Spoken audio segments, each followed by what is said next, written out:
Hello అండి, welcome to Nivi's kitchen. Please do like, share and subscribe. ఈరోజు నేను చల్ల పునుగులు చూపిస్తానండి. ఇన్స్టెంట్గా అప్పటికప్పుడు చేసుకునే చల్ల పునుగులు ఇవి. ఈ వర్షాకాలంలో చాలా వరకు మనకు క్రేవింగ్స్ ఉంటాయి కదా ఈవినింగ్ టైంలో.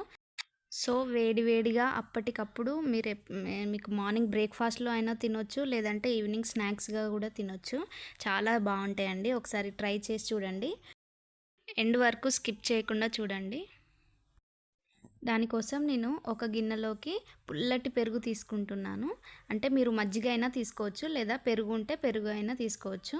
దాంట్లోకి సన్నగా తరిగి పెట్టుకున్న ఉల్లిపాయ ముక్కలు, ఇంకా పచ్చిమిర్చి ఒక 2 కట్ చేసి పెట్టుకొని వేసుకున్నాను. కొత్తిమీర సన్నగా తరిగి వేసుకోండి. దాంట్లోకి కొంచెం జీలకర్ర వేయండి. ఇప్పుడు మొత్తం మిక్స్ చేసుకోండి. పెరుగులో లమ్స్ ఉంటాయి కదా, అవి లేకుండా మొత్తం ఈవెన్గా మిక్స్ చేసుకోండి. ఒకవేళ మీరు మజ్జిగ తీసుకుంటే దానికి అవసరం లేదండి. పెరుగు తీసుకుంటే మాత్రం ఇలా చాలాసేపు కలపండి. అందులోకి నేను కొంచెం వంట సోడా వేస్తున్నాను. ఒక 1 పించ్ సరిపోతుంది. అది కూడా బాగా మిక్స్ అయ్యేటట్టు కలుపుకొని దాంట్లోకి నేను మైదా పిండి 1 కప్ తీసుకుంటున్నానండి. ఇంకా బియ్యం పిండి ఉంటుంది కదా, బియ్యం పిండి కూడా 1 కప్ తీసుకోండి. ఈక్వల్గా తీసుకోండి, ఎక్కువ తక్కువ కాకుండా నేను చూపించినట్టు ఈక్వల్గా తీసుకోండి 2. తర్వాత బాగా మిక్స్ చేసుకోండి, లమ్స్ లేకుండా ఈవెన్గా. ఈ కలపడంలోనే ఉంటుందండి, బాగా ఎంతసేపు కలిపితే అంత బాగా వస్తాయి అన్నమాట పునుగులు.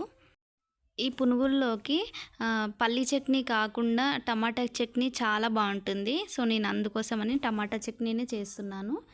మీ ఆప్షనల్ అండి, పల్లి చట్నీ అయినా తినొచ్చు. కాకపోతే నాకు పునుగుల్లోకి టమాటా చట్నీ అయితేనే బాగుంటుంది. దానికోసం ఫ్రైయింగ్ ప్యాన్ తీసుకొని అందులో అన్ని పోపు దినుసులు వేశాను. కారం కోసం నేను ఎండుమిర్చి వేస్తున్నాను. ఇంకా అందులో వేరే ఏం కారం వేయొద్దండి, ఓన్లీ ఆ ఎండుమిర్చినే తీసుకుంటున్నాను నేను. స్లైస్ చేసుకున్న ఉల్లిపాయలు వేసుకోండి. అందులోకి ఒక 2-3 రెమ్మలు వెల్లుల్లి వేసుకోండి. పెద్దగా కట్ చేసి పెట్టుకున్న ఒక 3 టమాటాలు వేస్తున్నాను నేను. కరివేపాకు వేయండి. ఈ టమాటా మొత్తం సాఫ్ట్గా అవ్వాలండి, అప్పుడు మనం తీసి గ్రైండ్ చేసుకోవచ్చు. టమాటా సాఫ్ట్గా అయినప్పుడే ఉడికిపోయిందని తెలుస్తుంది కదా, లేదంటే పచ్చిగా ఉంటే బాగుండదు.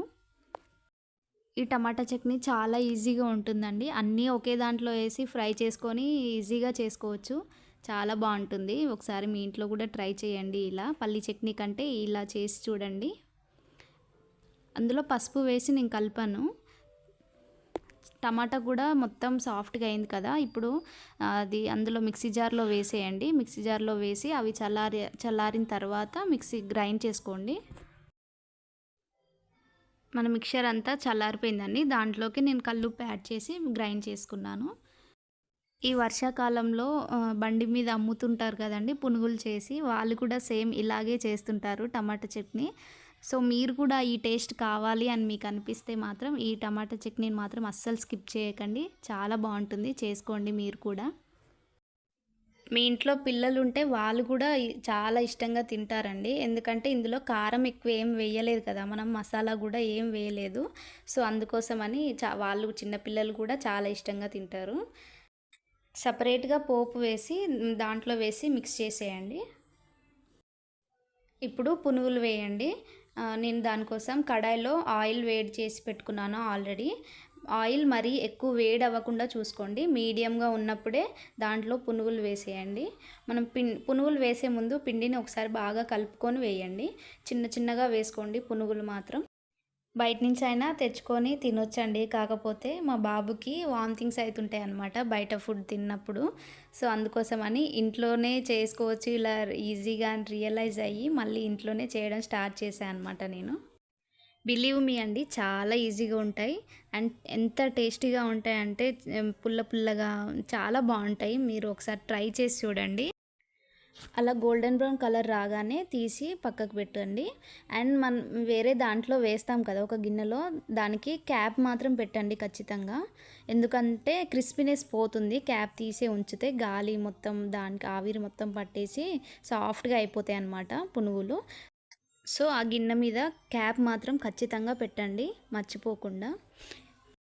మా ఇంట్లో ఇంత సరిపోతుందండి ఈ క్వాంటిటీ. 1 కప్ మైదా తీసుకున్నాము. ఇంకా 1 కప్ రైస్ ఫ్లోర్ తీసుకున్నాం కదా!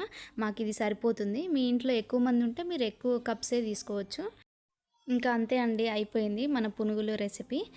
చూడండి చాలా బయట క్రిస్పీగా ఉన్నాయి కదా! లోపల చూడండి ఒకసారి సాఫ్ట్‌గా ఉంటుంది.